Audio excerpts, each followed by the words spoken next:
Hello, ladies and gentlemen. Hope you're all having a great and wonderful day. And this is my first video back in pretty much a full week. But I did do a stream yesterday, so that should remedy a little bit. Yesterday, I went back to and did a lot of recap of what was going on. And that was hopefully to get everybody up to date on what is happening in this country. And then we have this here where, Department of Education and our government is just full of unneeded staffers, and we really, really do not need that many staff. At least as far as I know. I mean, if we're paying so much for staff, then perhaps it's a huge issue, right? In terms of like either actual product or how much you're doing. Good example would be like Twitter or /X, where Elon's pretty much fired about 70-80% of the staff because they were all useless, and it's running a bit more easier now. So, without further ado, we have this. We have Pete Hegseth slashes 60,000 Pentagon civilian jobs and massive purge sending shockwaves. That is a lot of people. And there's a few other things, though, I would also like to share as well, because there's other things that are pretty crazy in the sort. So we'll go over that briefly, but there's a bit of a picture that I saw that's gonna really influence you all. So we have this here. A day after Elon Musk's Department of Efficiency, aka Doge, decapitated the U.S. Institute of Peace, a congressionally funded independent nonprofit group, the Defense Department made moves to slash the Pentagon civilian workforce. Pentagon leaders are looking to slice between 50,000 and 60,000 civilian jobs from the agency. So far, fewer than 21,000 took the government on Musk's fork in the road, email after email offering allowing employees to fan resignation, according to a senior defense official. And yeah, a lot of people were complaining about that, by the way. We're like, oh, well, we just don't open our emails, or like, you just send an email. It's like, listen, all I was doing is like, you open your email, check if you're alive, check if you're human. If you're not a human, well, then guess what? You're getting fired. So it's not really that difficult. I mean, it's crazy, really. Going on, Pentagon officials say Defense Secretary Pete Hegseth wants to ensure cuts don't jeopardize U.S. military readiness. He was one of a handful of agency heads who told employees to hit pause when Musk last month asked 2 million federal workers to write an email about 5 things they did last week, which, it's not really all that difficult. I mean, you just type in and write the 5 things you did last week. It's not that difficult. I don't see how people always think, oh, it's impossible. It's like, we live in an age of technology where you can reply on your phone, you can reply on your tablet, you can reply on your iPad, you can reply on your computer or laptop or anything else that has pretty much internet connection, and this will allow you to reply. It does not take you this long to reply and type what 5 things you've done in your email.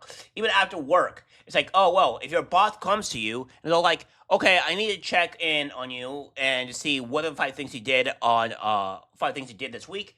It's really not that difficult to find that out. I mean, come on. If you want to keep your job, just do it. It's not that difficult. And it's 5 things. 5. It's not like it's asking like 50 things or 100. To reach the goal of a 5% to a 5 to 8% cut in the civilian workforce of more than 900,000, the official said. The department aims to slash up about 6,000 positions a month by simply not replacing workers who routinely leave. A key concern is that service members may then be tapped to fill those civilian jobs. Cuts are already reshaping the military's leadership as well, including the elimination of most top of the female officers. The cuts are part of the broader effort by the Democratic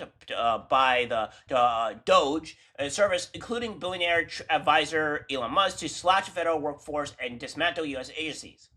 Acknowledging that some military veterans will be among the civilians let go, the official would not estimate how many, but agreed it could be thousands. They make up about a third of the civilian workforce.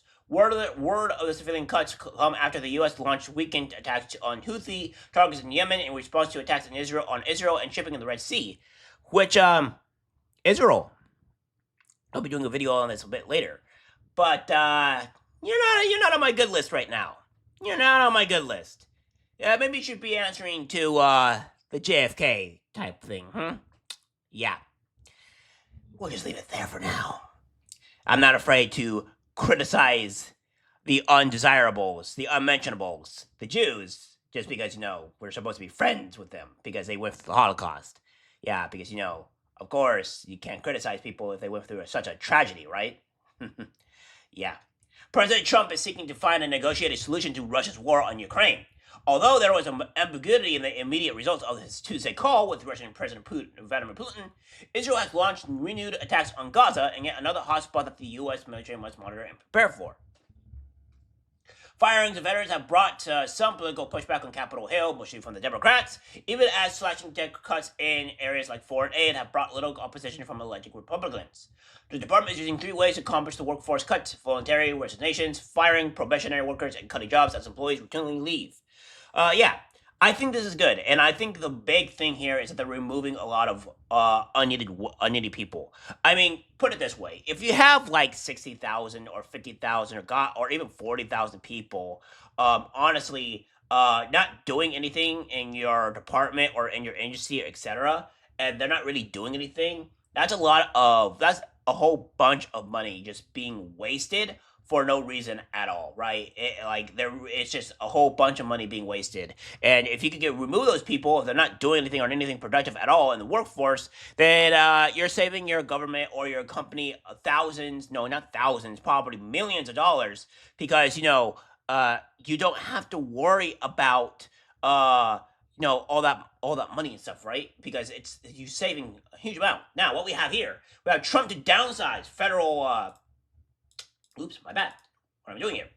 To downsize federal department full of zealots and Marxists in major executive order. This is massive here, and I have a huge problem with the Department of Education.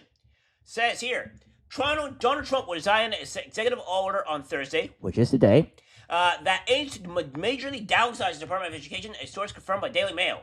The move fulfills a key campaign pledge, with the White House said in a fact sheet on the measure. As Trump said during the presidential campaign, the DOE, which is the Department of Education, was full of radical zealots and Marxists. I would 100% agree with this.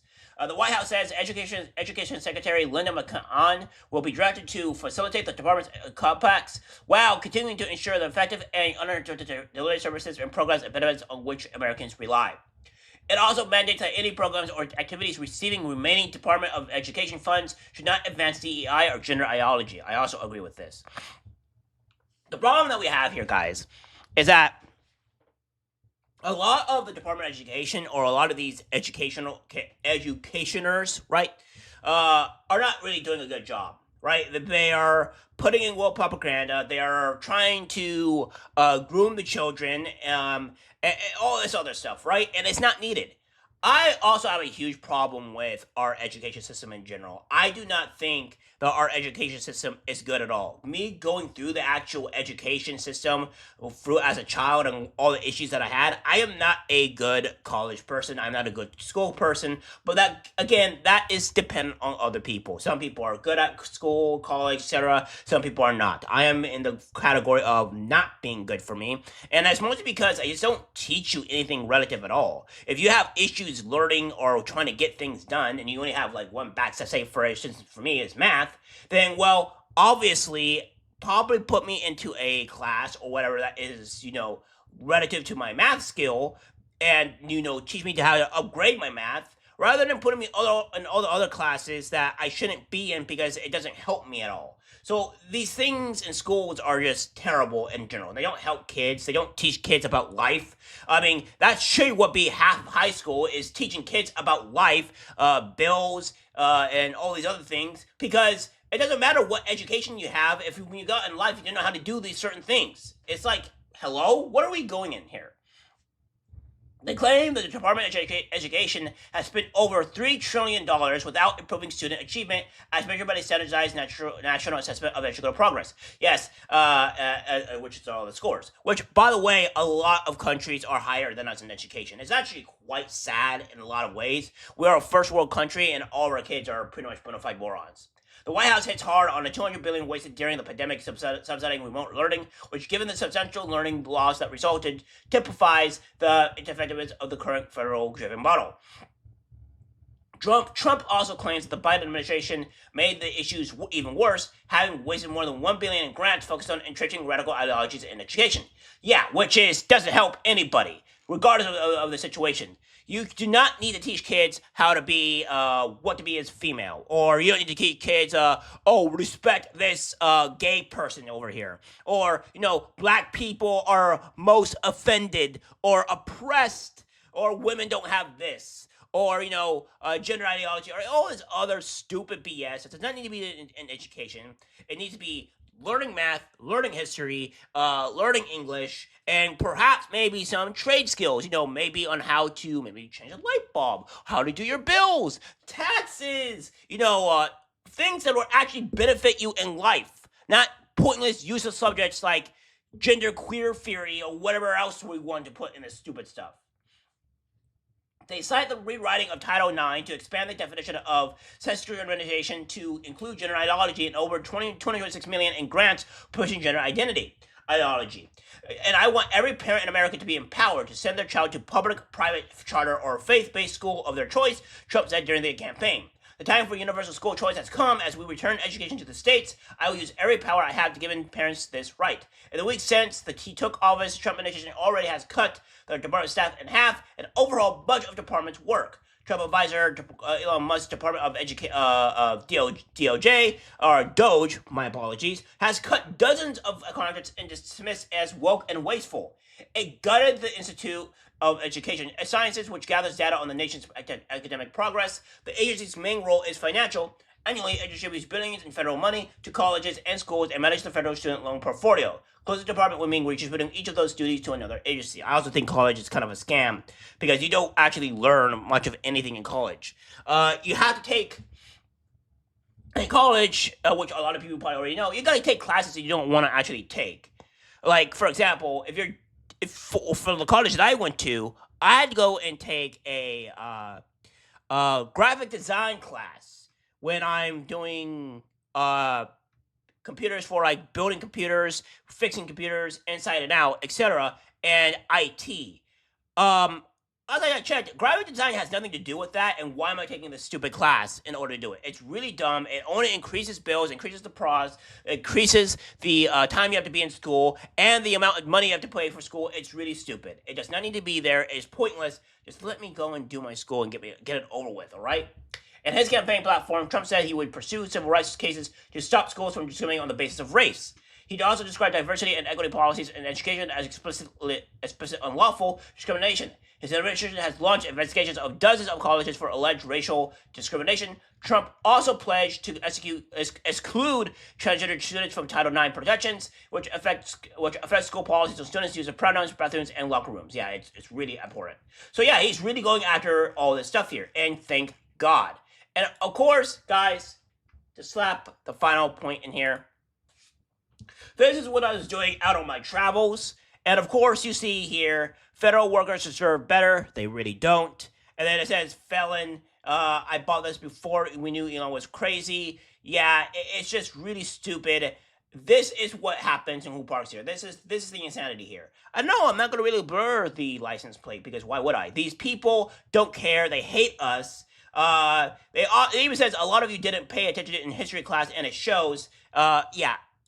It's really it really is sad. And this is a Tesla owner, by the way. So it shows on how deranged these people are, how insane they are, and it is quite sad on how far people are going to go.